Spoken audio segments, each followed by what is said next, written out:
Hey everyone, welcome back to the channel. Today I checked out Black Widow in IMAX. In the UK, Black Widow is released on July 7th, the day of this video, so I'm creating this video right after seeing it. This will be a spoiler-free review, and a spoiler review will be out soon. So now, let's get into this spoiler-free review. I went into this film with no expectations, as I knew that this film is set in between Captain America Civil War and Avengers Infinity War, so the story couldn't be that big, otherwise possible Avengers would have needed to be in this film. I also went in remembering that this film was supposed to come out last year, so it may feel a bit out of place, with WandaVision and Falcon and the Winter Soldier both already being released, and now we are almost at the end of Loki. So with that in mind, I sat down and watched the film.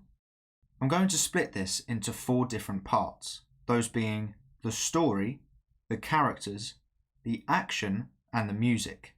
Then I will do an overall evaluation of the film. So the story. Without giving anything away, I thought the story was written in an intelligent way, which allowed the film to be big enough to be entertaining and action-packed, but not so big that you need the Avengers there.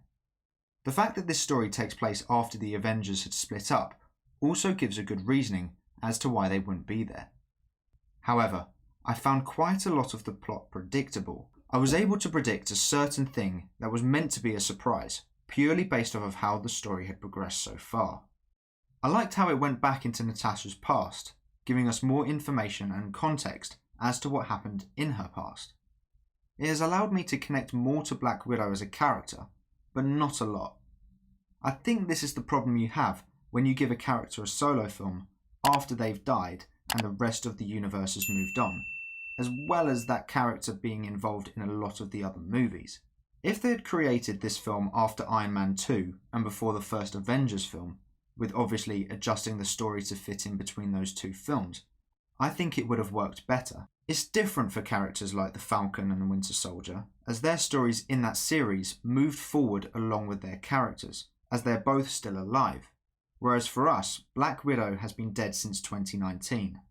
So you're developing the story for a character that won't be in the future films or series. Maybe I'm being too critical, but I want to clarify that my opinion on the film isn't based on the execution of the film, but rather the time it's been set in and when it's been released.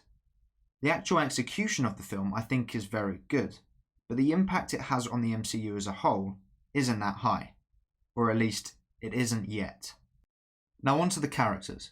My favourite character in this film has to be Yelena, Black Widow's sister, played by Florence Pugh. I thought she was funny, powerful, extremely important to the story, and Florence's acting was fantastic. My least favourite character has to be Taskmaster. Now, if you're a fan of the comics, then you would know that Taskmaster is a formidable villain, who has the natural ability to duplicate his opponent's moves purely from observation. I'm warning you now.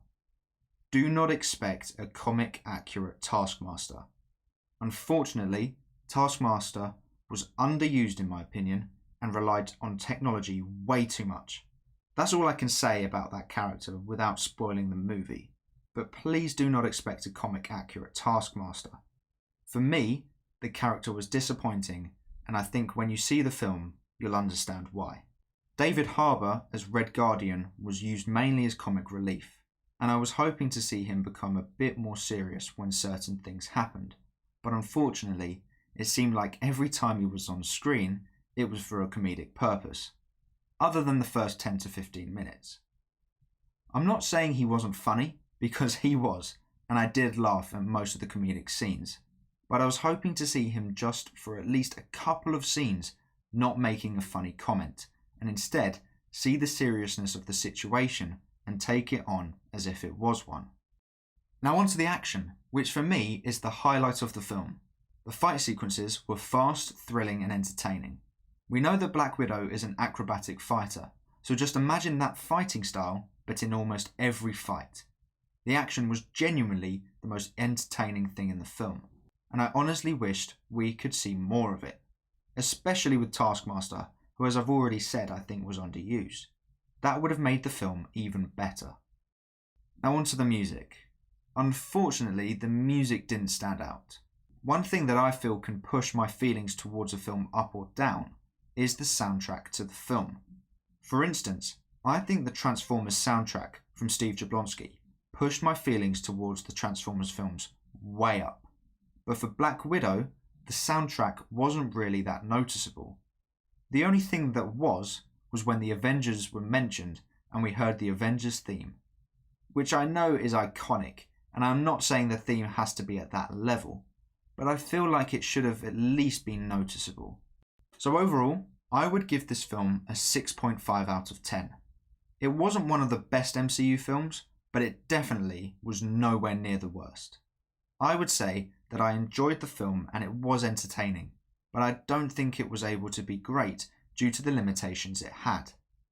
I think this film didn't need to happen, but I'm happy it did, as it does fill in the gaps between Civil War and Infinity War. Well, at least for Black Widow. The end credit scene does set up something in the future. I won't say what, but I'm glad that it does, because I wanted this film to somehow get us excited for the future, which fortunately it does. I don't think I want to watch this film again in the cinema, and I think I would have to give it a couple of months before watching it again. So that is my spoiler-free review for Black Widow. I hope this gave you an insight into what to expect from the film.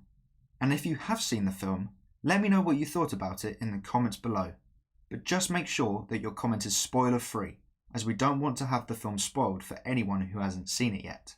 Like I said at the start, my spoiler review will be out soon, so make sure to check out that video once you have seen the film, as we will be getting into all the details about the film.